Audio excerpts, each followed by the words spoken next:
पर आर्थिक प्रतिबंधों की एक और कड़ी मार और इस वक्त दक्षिण कोरिया की तरफ से ये आर्थिक प्रतिबंध लगाए गए हैं। बड़ी खबर के साथ हम बुलेटिन की शुरुआत कर रहे हैं। रूस और यूक्रेन के जंग के आज 7वां दिन है और लगातार भारी बमबारी खार्किव पर हो रही है। इस वक्त कीव के आसपास के इलाकों में भी रूस पर आर्थिक प्रतिबंध की एक और कड़ी मार अब विश्व की तरफ से लगी गई है। और इससे भी बड़ी खबर इस वक्त आती हुई आपको बता दें, खार्किव में बहुत बड़ा धमाका हुआ है। यूक्रेन के खार्किव में, जो कि डिफेंस हब है, बीते दिन से ही लगातार क्रूज मिसाइल से वहां पर अटैक हो रहा है। मिलिट्री एकेडमी पर रूसी हमला, खार्किव की मिलिट्री एकेडमी खंडहर में तब्दील हो गई है। बड़ी खबर इस वक्त की हम आपको बता रहे हैं। खार्किव को पूरी तरह से तबाह करने पर आमादा रूस ने अब खार्किव में मिलिट्री एकेडमी पर धावा बोल दिया है।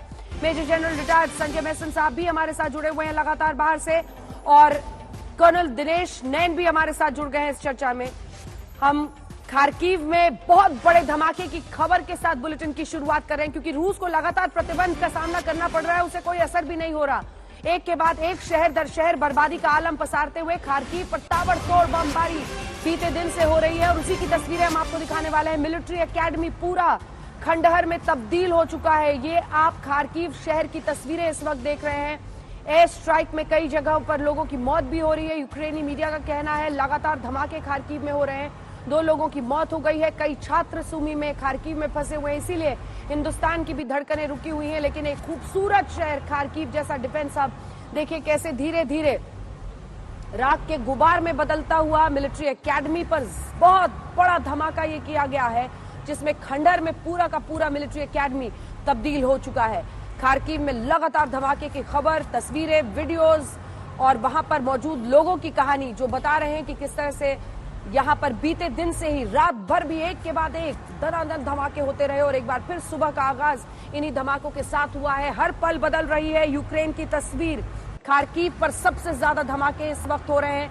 कीव को चारों तरफ से घेरने की तैयारी में रूस दिखाई दे रहा है और ये साफ कहा जा सकता है कि जो फुल स्केल इन्वेजन यानी पूरी तरह से आक्रमण अभी तक रूस नहीं कर रहा था, अब वो उन तमाम सीमाओं को लांघ चुका है और अब वो एक एक शहर को तबाह करने पर आमाद दिखाई दे रहे हैं। लेफ्टिनेंट जनरल शंकर प्रसाद जी भी रिटायर्ड हमारे साथ जुड़ गए हैं। शंकर प्रसाद जी, आपके साथ शुरुआत करते हैं एक एक करके। आप former DG infantry Indian army के रह चुके हैं। मेरा पहला सवाल आपसे यही है, खार्किव पर अब हम देख रहे हैं बीती रात भी जो वीडियोस आए, दनादन धमाके हो रहे थे और अब सुबह सुबह वहां पर मिलिट्री एकेडमी को भी पूरी तरह से तबाह कर दिया है। अब पुतिन आज की स्ट्रैटेजी में क्या करते हुए आपको दिख रहे हैं? देखिए, पुतिन साहब की स्ट्रैटेजी बिल्कुल साफ है।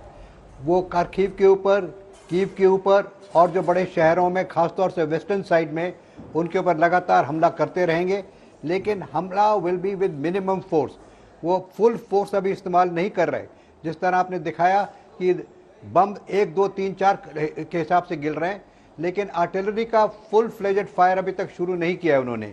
तो वो अभी करेंगे भी नहीं, क्योंकि वो चाहते हैं कि उन पर प्रेशर पड़े और ये भी चाहते हैं कि उनको पूरा उनका जो शहर है वो नष्ट ना हो जाए। चारों तरफ से वो अब, जो मैंने कल भी कहा था, कि एक आइसोलेशन पोजीशन कर रहे हैं। देखिए, जो खबरें आती हैं ना हम लोगों के पास, वो आपके जरिए आती है, मीडिया के जरिए या अखबारों के जरिए। लेकिन हम जो हैं आपकी मीडिया की रिपोर्ट देखकर एक मिलिट्री की पॉइंट ऑफ व्यू से देखते हैं कि अगर सिखलाई क्या होती है आर्मी की। अब सिखलाई ये है कि उनकी केवल एक ऑब्जेक्टिव है, उनका मेन ऑब्जेक्टिव है कि कैपिटल पर कब्जा करना और वहां सरकार बदली करना। जहां उनके राष्ट्रपति बैठे उस जगह को कब्जा करके या तो उनको कैद कर लेना या वो नष्ट हो जाएंगे, जो भी होगा।